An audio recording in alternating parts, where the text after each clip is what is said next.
May morning skincare routine. Una ay gagamit tayo ng eye cream.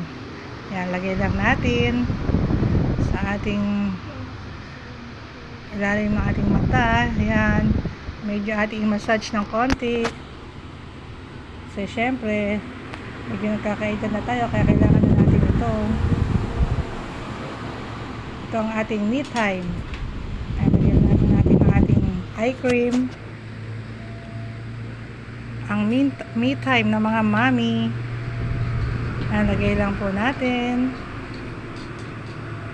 Kailangan natin ito sa araw-araw. Kailangan na continuous ang paggamit para makita ang effect nito sa atin.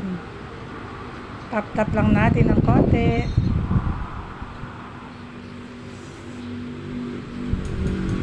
Sunod naman na gagamitin natin ang ating moisturizer. Everyday ko po itong ginagawa sa aking mukha para sa aking skincare routine sa araw-araw. Kalat lang po natin ating moisturizer. Kahit lang po natin sa ating mukha. Yan, para ma-moisturize ang ating mukha araw-araw.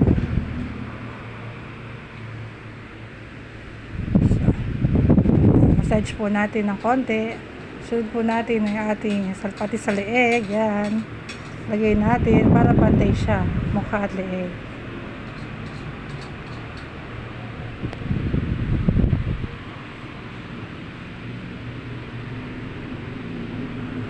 Yan, pahit natin, massage natin ng konti. Sunod naman ay ang ating sunscreen, ang aking lalagay. Protection sa araw, di po ba? Ayan, gamitin naman natin ating sunscreen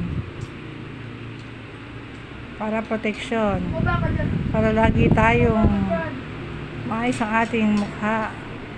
Kailangan talaga lagi natin itong alagaan. Ito ang ating me time ng mga mami.